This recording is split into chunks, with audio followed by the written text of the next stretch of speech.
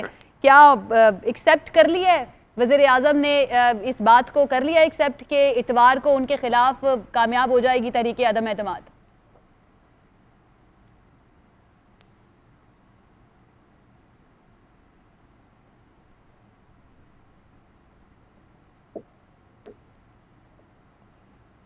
رابطہ منقطع ہو گیا ہے جی۔ فریحہ ادریس صاحبہ سے کوشش کرتے ہیں ایک مرتبہ پھر ان سے رابطہ کریں۔ جی اظہار الحق صاحب آپ کمپلیٹ کر لیجئے اب۔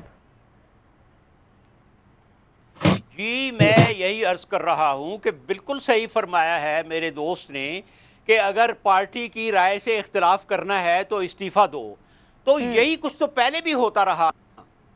جب انہوں نے گورنمنٹ بنائی تو تب انہوں نے دوسروں سے ووٹ نہیں لیے، اور ابھی جب سینٹ کا الیکشن ہوا تو تب کیا ہوا تھا؟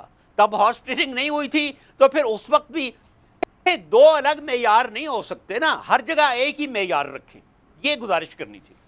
ٹھیک ہے ظفر ہلالی صاحب، آپ سن رہے ہیں اظہار الحق صاحب کی بات، ہارس ٹریڈنگ کی آپ بات کر رہے ہیں کہ یہ ہارس ٹریڈنگ ہوئی، یہ حکومت جو ہے یہ بھی یہی بات کر رہی ہے، اور ساتھ یہ بھی کہا جا رہا ہے کہ جو پیسہ ہے وہ باہر سے آیا ہے، باہر کے ملک سے آیا ہے اس تحریک عدم اعتماد کو لانچ کرنے کے لیے۔ تو سر یہ حکومت کے پاس سارے ریسورسز موجود ہیں، انٹیلیجنس ایجنسیز ان کے انڈر کام کرتی ہیں، یہ پروف بھی سامنے رکھیں ہارس ٹریڈنگ کے جو 20 سے 25 کروڑ روپے، یہ کوئی مشکل کام تو نہیں ہے سامنے لے کر آنا کہ کس طرح سے کس کے اکاؤنٹ میں منتقل ہوئے ہیں پیسے، کس نے لیے ہیں کس نے نہیں لیے؟ بالکل صحیح کہہ رہی ہو، اور مجھے نہیں پتا کیوں ہمارے جو ایجنسیز ہیں جو اتنے اچھے ہیں اور کہتے ہیں دنیا میں نمبر 1 ہے، میں یہ جاننا چاہتا ہوں جب مجھے ایک میرے طرح آدمی کو پتا ہوتا ہے کس نے کدھر دیا، کتنا دیا، کیا اس کے کیا پیمنٹس کیا تھے، ڈاؤن پیمنٹس کیا تھا، اور الیکشن کے بعد جو باقی پیمنٹ جو ہوں گے، اور ان کے اے ٹی ایمز کون تھے، 2 آدمی مثال کے طور پہ سندھ میں جو ہیں، وہ سب باتیں جو ہیں لوز ٹاک سے ہمارے پاس تک آ جاتے ہیں، مگر ان لوگ پکڑ نہیں سکتے۔ میں معاف کریے، میں سمجھتا ہوں کہ یہ جو ادارے ہیں ہمارے جن کا کام ہے کہ یہ تو سیڈیشن ہے کانسٹیٹیوشن کا، یہ وائلیشن ہے کانسٹیٹیوشن کا، سیڈیشن سزائے موت ہے اگر آپ یہ کریں تو، پھر بھی ان کو پرواہ نہیں ہے، مگر کھلا یہ ہو رہا ہے۔ اور دوسرے طرف جو آدمی سب کے سامنے چوری ووری کی ہے اس کو تو 30 سال ہو گئے ہیں، اس کے خلاف کیسز وہ فائنلائز ہی نہیں ہو رہے ہیں۔ تو یہ ایک سوسائٹی ہے جس میں بڑے سارے خامیاں ہیں، ایک آدمی 3 سال میں ٹھیک نہیں کر سکا جو دوسرے نے 30 سال میں نہیں کیا، تو to expect that is too much. ٹھیک ہے، فریحہ نے ہمیں جوائن کر لیا۔ فریحہ آپ سن پا رہی ہیں مجھے؟ مجھے آپ کی آواز آ رہی ہے، السلام علیکم۔ جی میں وعلیکم السلام، آپ کو ویلکم کروں گی اس خصوصی ٹرانسمیشن میں۔ آج کے خطاب سے آپ نے کیا اخذ کیا؟ وزیر اعظم عمران خان نے ایکسیپٹ کر لیا ہے کہ تحریک عدم اعتماد کامیاب ہونے جا رہی ہے، اور ان کی جو سپیچ تھی اس سے لگ یہ رہا تھا کہ نیکسٹ الیکشن کے لیے نیریٹو وہ بلڈ کر رہے ہیں کہ اب انہوں نے کیا بیانیہ بنا کر اپنا الیکشن لڑنا ہے نیکسٹ۔ کافی عرصے سے ہمیں اب نظر آ رہا ہے کہ پرائم منسٹر اپنی الیکشن کیمپین شروع کر چکے ہیں اور بھرپور انداز سے شروع کر چکے ہیں، بلکہ نظر یہ بھی ہمیں آیا کہ اس کو پذیرائی بھی بہت مل رہی ہے۔ اس کو اگر آپ سیاسی طور پہ دیکھیں تو یہ ایک بڑا انہوں نے کنسیڈرنگ کہ اس وقت وہ آؤٹ گوئنگ گورنمنٹ ہیں، تو لوگوں کو بحث کرنی چاہیے ان کی گورننس کے اوپر، یا نظریں ہونی چاہیے کہ ان کی پارٹی کے اوپر گرپ کتنی تھی، یا جو بھی معاملات آپس کی لڑائیاں تھیں اس کے اوپر۔ مگر بڑی سکسیسفلی ہم کہہ سکتے ہیں کہ اب یہ تمام کی تمام بحث بیرونی مداخلت ایک نیریٹو اور ایک ایسا نیریٹو جو کہ پاکستان میں صحیح پاپولر ہوتا ہوا نظر آ رہا ہے، بلکہ پاکستان سے کیا بیرون ملک پاکستانیوں میں، جہاں پہ خاص طور پہ prime minister Imran Khan P T I کی بہت زیادہ سپورٹ ہے، وہاں پہ بھی یہ بے تحاشا پاپولر ہوتا ہوا نظر آ رہا ہے۔ سو میں بالکل اس بات سے ایگری کروں گی کہ انہوں نے ایک اپنی کیمپین بنا لی ہے الیکشن کی. نمبر گیم واضح طور پہ نظر آ رہی ہے. اب نمبر گیم میں آپ کیا کر سکتے ہیں؟ کوئی جادو ہو جائے, کوئی میریکل ہو جائے, کوئی آؤٹ آف دا ورلڈ بات ہو جائے, کوئی جو کہ ہو بھی سکتا ہے پاکستان میں کسی بھی وقت آپ رول آؤٹ نہیں کر سکتے. لیکن فی الحال اگر آپ خالی نمبر گیم کے اوپر جائیں تو نظر آ رہا ہے کہ اس وقت اچھی پوزیشن میں نہیں ہے پرائم منسٹر, ان کے نمبر نہیں ہیں پارلیمنٹ کے اندر. لیکن جو مداخلت کی بات کر رہے ہیں نا, میں 1 منٹ پہ لوں گی. وزیر اعظم کا دعویٰ کیا ہے کہ بیرونی مداخلت ہے. کل انہوں نے ہم لوگوں کو بلایا, ہم لوگوں کو بھی بہت ساری اس کے بارے سے معلومات ملی, اس سے پہلے کیبنٹ میں وہ دکھا چکے ہیں.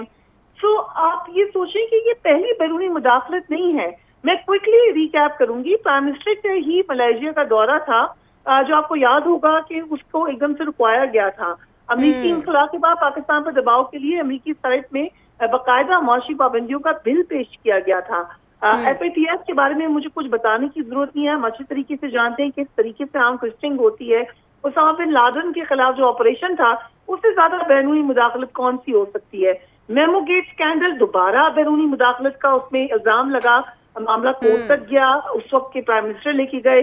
ریمنڈ ڈیوس معاملہ میں بالکل باہر طور پر امریکہ کا دباؤ تھا, ڈرون اٹیکس ہوتے رہے, مشرف کو لیکن فریحہ اگر ایک ملک کا وزیر اعظم اس کو سٹاپ کرنا چاہتا ہے. پاکستان میں بیرونی مداخلت ہمیشہ ہوئی ہے. بالکل صحیح کہہ رہی ہیں آپ, لیکن پرائم منسٹر کھڑا ہو گیا ہے کہ ایسا کیوں ہو رہا ہے, اور مجھے لگ رہا ہے ان کے ساتھ کوئی نہیں ہے. بالکل, میں یہی سوال کرنا چاہ رہی ہوں کہ یہ ایک اچھی چیز نہیں ہے کہ یہ جو ساری چیزیں آپ نے گنوائی ہیں, اگر ایک ملک کا پرائم منسٹر کھڑا ہو گیا ہے کہ اس پر سٹاپ لگنا چاہیے, یہ بیرونی مداخلت نہیں ہونی چاہیے, تو پھر ان کے ساتھ کھڑا ہونے کے لیے کوئی بھی تیار کیوں نہیں ہے؟ دیکھیں, یہ اس وقت جب پہلے بھی مجھے یاد ہے, خاص طور پہ جب ریمنڈ ڈیوس کا معاملہ تھا تو بہت سوال اٹھتے تھے انٹیگریٹی کے اوپر, سوورینٹی کے اوپر. ملک کا کانسٹیٹیوشن کا حصہ ہے. اور اس کے بعد پھر مجھے بہت سارے لوگ یہ بھی کہتے تھے کہ اگر آپ نے اپنی سوورینٹی نہیں منانی تو پھر کیا کریں کانسٹیٹیوشن کا. مگر پھر ہم دیکھتے ہیں کہ معاملات سلجھ جاتے ہیں, باہری باہر کچھ باتیں ہو جاتی ہیں. بہت سارے معاملے یقیناً نیشن ٹو نیشن ہوتے ہیں, اس کے اندر آپ کو سیکریسی بھی رکھنی ہوتی ہے, اس کے اندر آپ کو اپنا ڈپلومیٹک نارمز بھی رکھنے ہوتے ہیں. لیکن یہاں پہ پرائم منسٹر اکیلے میں اس لیے بھی نہیں کہوں گی کہ آج ہم نے دیکھا کہ جو اس راشٹر کے حوالے سے پرائم منسٹر نے جو میٹنگ کی مختلف افواج کے سربراہان سے, وفاقی وزراء نے بھی اس میں شرکت کی, تو اعلامیہ بڑا چیز کے کہہ رہا ہے. اپوزیشن کی ظاہر سی بات ہے, ان کی سیاست ہے, انہوں نے اس کو ڈینائی کرنا ہے. وہ اب آ کے یہ تو نہیں کہہ سکتے کہ جی بیرونی مداخلت کے اوپر ہم آگے ہیں یہاں پر ایک ووٹ آف نو کانفیڈنس لے کے, جو کہ ہم 2 سال سے پلان بنا رہے تھے. تو انہوں نے تو اپنا سیاسی بیانیہ لے کے چلنا ہے.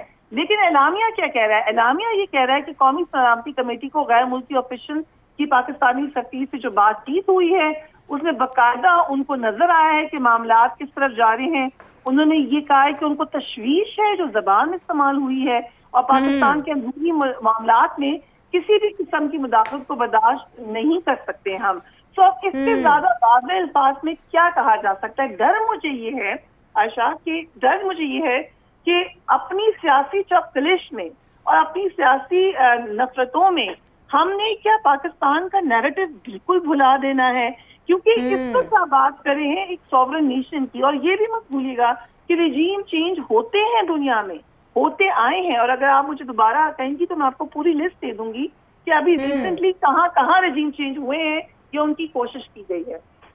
بالکل ایسے ہی ہے. اور ہلالی صاحب, میرا آپ سے یہ سوال ہے, جیسے فریحہ بھی ابھی بات کر رہی تھی کہ کچھ معاملے ایسے ہوتے ہیں جن میں سیکریسی ضروری ہوتی ہے, ڈپلومیٹک میٹرز ہوتے ہیں, آپ کے انٹرنیشنل تعلقات ہوتے ہیں دوسرے ملکوں کے ساتھ. لیکن سر, یہ تو وہ معاملہ ہے جس میں اب تو سب کچھ سامنے آ گیا ہے کہ کس طرح سے ہمارے جو ایک سابق سفیر تھے امریکہ میں, ان کے ساتھ ان ڈپلومیٹک بات کی گئی. اگر اعلامیہ کی بات کی جائے, اس میں یہی لکھا ہوا ہے, یہی ورڈ یوز ہوا ہے کہ ان ڈپلومیٹک لینگویج جو ہے اس کا استعمال کیا گیا. تو سر, یہ اتنی سیکریسی اب کس وجہ سے ہے؟ کیوں یہ چیزیں سامنے نہیں لائی جا رہی؟ کیا یہ بھی ہو سکتا ہے کہ جو بتائی جا رہی ہیں اس سے زیادہ چیزیں بھی موجود ہیں اس مراسلے کے اندر؟ دیکھیے, کبھی کبھی جب آپ کا ملک کا سٹانس اتنا تگڑا ہوتا ہے, اتنا وہ کیا کہتے ہیں, وہ برداشت نہیں کر سکتے ہیں کہ ان کو کوئی کرٹیسزم ہو یا اس سے کوئی ڈیویشن ہو, تو خود آپ